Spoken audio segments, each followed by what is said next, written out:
Gaur, Jainkoak bere idatzizko hitz preziatuan agerian utzi zuen, errebelazio sakonenetako bat partekatuko dut. Mundua Jainkoa nor den edo zer den azaltzen saiatzen diren erlijioz beteta dago eta ziurrenik. Satanasen ministroengandik espiritualki jaten ari zaren itzerrien ondarrak besterik ez dira. Nire bideoetako batean azaltzen dut. Seguruenik ez duzu mezu hau entzungo zure elizan, eliza oso ondatuta dagoelako.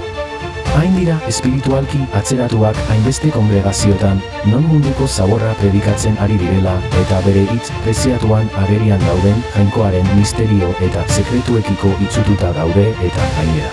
Haien arreta mundu honetan dagoelako eta ez Jainkoaren gauza espiritual, betiereko eta infinituetan.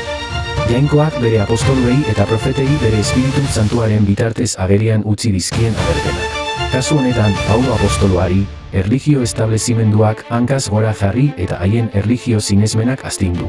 Ikus dezagun Jainkoaren errebelazio sakon honi Jesua Mesiasari buruzko bere hitz preziatuan. Efesoarrei 4.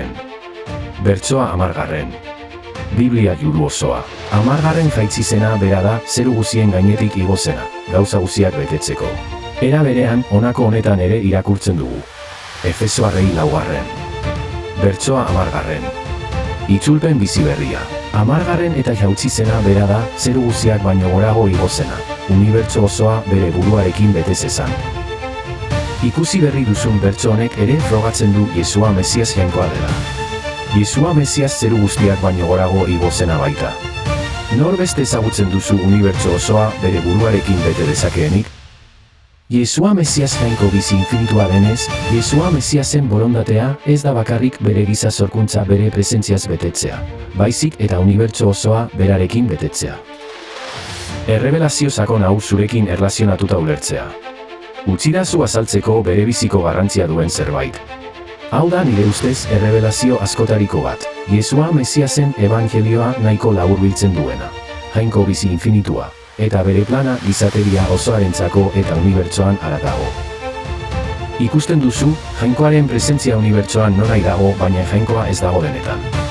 Jainkoak zuregandik kanpo bere presentzia erakusten ez ezik, Jainkoak ere zure barnean egotea nahi du. Horregatik, Jesua Mesias Jainko eta salbatzaile gisa sinetsi eta onartu dutenek ere Jainkoaren espiritu santua izan dezakete gure baitan.